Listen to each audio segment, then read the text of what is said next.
Greetings and salutations, everyone, and welcome to another installment of An Old Testament Academic Reacts. Well, the people have spoken, and this week we are going to discuss the sea myth and its influence on Genesis 1. Now, I know this is a rather controversial topic for some, but it is my goal throughout this video to demonstrate how the writer in the first chapter of Genesis uses the sea myth, or used the sea myth, to appropriated the sea myth, excuse me. So since there is a lot to cover, though, we'll just go ahead and dive into the topic. First and foremost, I want to discuss some issues here and how I went about this. One of these is comparative studies. Comparative studies is a branch of cultural studies which attempts to draw upon different segments from the broader culture. In this case, the broader culture will be the ancient Near Eastern culture. And Dr. John Walton uses the metaphor of a cultural river to explain distinct cultures in which the currents or ideas and conventional ways of thinking. Like Walton, I think we have to read the Old Testament in its cultural context, since the Israelites were of the same cultural river. So we have to consider the creation accounts from the surrounding cultures. Now, I know some of you may be thinking, well, he included myth here. Does he actually think this is myth? Well, describing or defining myth is rather a complex issue.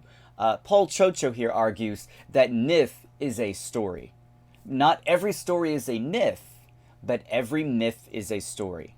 This rudimentary observation does not figure prominently in most theories of myth, though, which some may find surprising given that virtually all students of myth agree, at the level of definition, that myth is a story.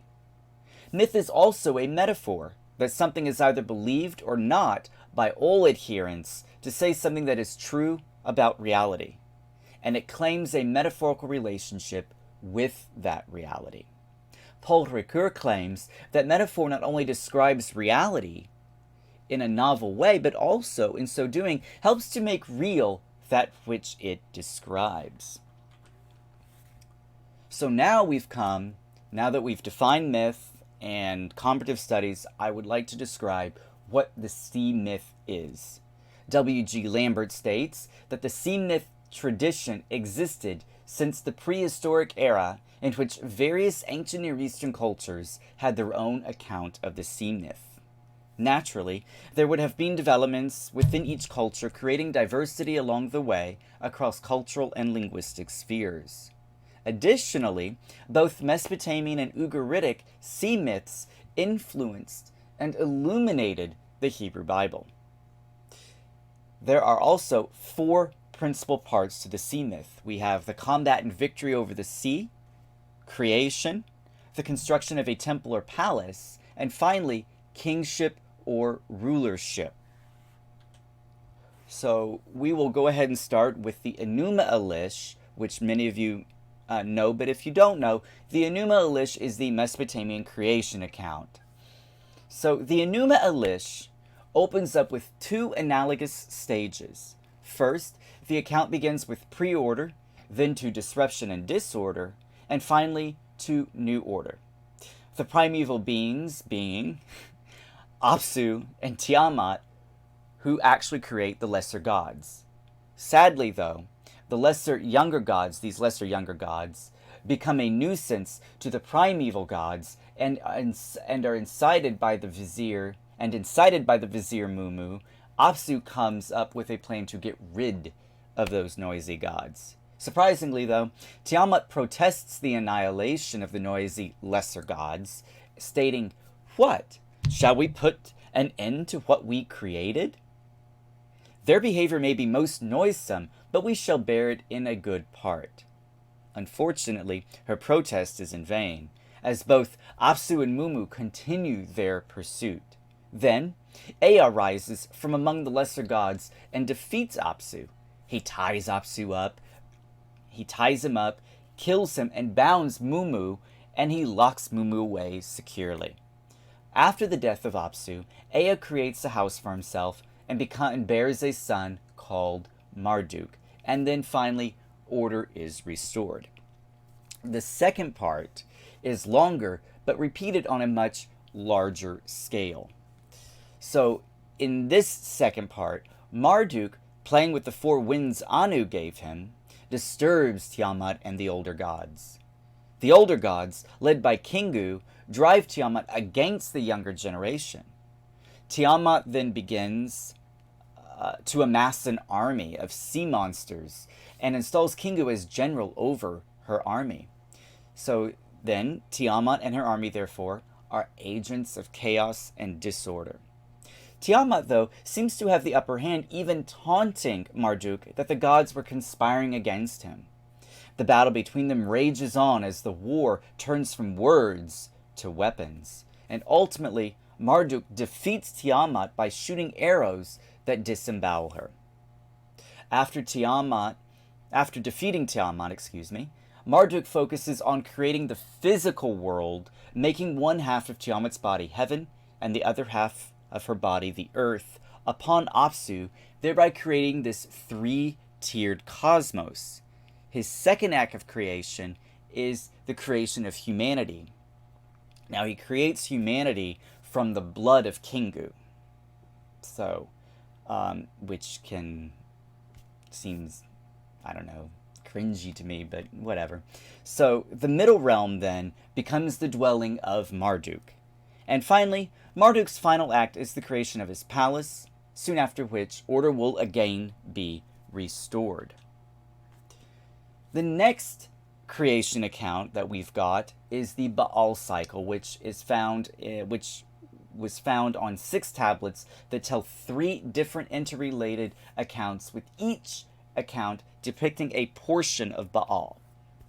And the Baal Cycle was found in the city ruins of Ugarit in 1929. So the account, though, opens with Baal holding the office of king. El, who is extremely old by this point, is head of the Ugaritic pantheon. El then selects his son Yam, who is god of the sea and even associated or depicted with sea monsters, to remove Baal from his throne. During the battle, Yam sends messengers to El demanding his throne. Yam even informs his messengers not to bow down or prostrate themselves before El, which is a recurring theme that you see throughout the account, actually. So Yam then decrees, "Your lord, your master, and your judge" over El. So that is to say that is Yam's decree. He becomes Lord, Master, and now Judge River. He assumes those epithets. And El grants Yam's request and proclaims that Baal is his slave. And an interesting twist here on this narrative is that when in the Ugaritic language, in which it is written, Baal, if you guys don't know, maybe if you do, Baal means Lord. So there's a pun on words here that Baal then becomes the slave of Yam when his actual name means Lord and Master. So, but soon after El grants Yam's request, Baal then prepares for battle. So Baal's first thing that he does is he instructs Kotharwa Chassis, the deity of craftsmanship, to forge weapons for him so that Baal can then confront Yam. And the weapon, quoting here from the text, the weapon then leaps from Baal's hand like a raptor from his fingers. It strikes the head of Prince Yam between the eyes of Judge River, and Yam collapses and falls to the earth. His joints shake, and his form sinks. Baal drags and dismembers Yam, and he destroys Judge River. Yam is surely dead, and Baal reigns. Now, Baal must, in order to legitimize his victory, Baal must build a palace. So that takes us to the next 2 tablets, in which the next 2 tablets recount how Baal builds his palace. So the building of his palace or temple follows 6 major elements, and is a rather common theme throughout the ancient Near Eastern narrative, according to Victor Hurowitz, who states that There's first the decision to build, then there's the announcement that is relayed to the builder, the acquisition of the materials to build the palace or temple. Then we've got the commission of the chief architect. Then we've got the actual building. And finally, we've got the dedication of the palace or temple. But before building the palace or temple, Baal must have permission from El. The problem, however, is that El is rather annoyed with Baal because Baal slew Yam. So, not getting anywhere, Baal sends Anat to ask Atheret to plead with El. El, though, is still rather reluctant, fearing that if he accepts the demand, he will feel inferior to Baal. But Atheret is able to persuade El, who grants Baal permission to build his palace. And then after there is a feast thrown in honor of Baal's kingship to conclude the middle tablets. And then now we can finally transition to the final two tablets, which recount the struggle between Baal and Moth, or the god of death. The reader will understand, though, you guys, will understand just how important it is that Baal live for creation, for creation continua, or continuous creation, creatio continua. El, by this point, has aged and is unable to maintain life or the creatio continua, hence his decision to name Yam as king. At the beginning, I mean. Baal, though, dies at the hands of Mot, which then also takes away the winds, lightning, and the rain, causing a disastrous effect on earth. After this realization, Baal eventually comes back at the behest of Al from the underworld, where he then must battle against Moth, or Motu in the Ugaritic. So the battle becomes fierce, and at this moment, Shapshu, the sun god, intervenes and informs Moth that El favors Baal. And unfortunately, it's here where the tablets break off. But we can safely, or at least Ugaritologists, safely surmise that Baal assumes kingship in his palace, and order is once again restored. So now we tie this all together. So how do the creation accounts Enuma Elish and the Baal cycle relate to Genesis 1? Well, after summarizing the above creation accounts, we can see that there are some similarities among the Enuma Elish, the Baal cycle, and Genesis 1 in terms of the sea myth pattern. There's order, disorder, and chaos. Then there's creation by divine fiat, at least according to Genesis 1. Then, contrary to the Enuma Elish and Baal cycle, God also creates his temple and palace while he creates at the same time. Now, I know that this is, again, a rather controversial topic for some, since I'm suggesting that myth is at the background of Genesis 1. But I would also like to say that myth isn't necessarily fiction. So when I say myth, when I'm using the word myth here in this account, I'm not saying that it's all fiction, it never happened, that it's been fictionalized or something along those lines. I'm merely suggesting that this is a story, harking back to my first slide. So, but even then, scholars even debate which creation account lies at the heart of Genesis 1. Is it the Baal cycle, or is it the Enuma Elish? Some favor the Enuma Elish, some don't. So, additionally, getting deeper into the Genesis text, even scholars debate whether the biblical Hebrew word Tehom is cognate with Tiamat. So if we assume that Tehom is related and possibly connected with Tiamat, it opens doors to understand the sea myth better, as well in its relation to not only Genesis 1, but to the other creation accounts, particularly or specifically with the Enuma Elish. And interestingly, we also see a connection in the firmament. When Marduk defeats Tiamat, he splits her carcass by creating a firmament, setting guards to keep the heavenly water at bay. In the Genesis account, we can see this play out as well in Genesis 1:2, where the waters are separated. Chocho again states, the primordial sea in Genesis, as in the Enuma Elish, pre-exists creation, and the initial stages of creation consist of the Creator dividing the primordial waters to create a tripartite world of heaven, earth, and the underworld, with the celestial waters above, the infernal waters below, and the earth in between. So again, there's another aspect with linguistically that can connect with the other accounts. We have the biblical Hebrew word tanan has some association with animals, but more specifically sea animals and the Leviathan. Mary Wakeman, who conducted a thorough study of monsters in the Hebrew Bible, writes that tanan is a properly mythological term rather than the name of a real animal, referring to the monster that was struck down or set under guard by Yahweh when he established his dominion. And it is noteworthy that there are differences here. For example, there is no theomachy in the biblical account, and the struggle between the gods, since there is only one God in the Genesis account. So there's really no need for theomachy, right?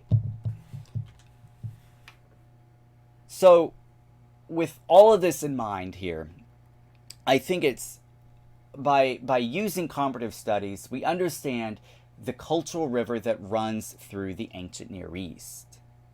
And because of this cultural river, we can see the similarities among the creation accounts, albeit with some differences. Within each creation account, we find the sea myth epic, whose formula goes as follows. We have combat and victory over the sea.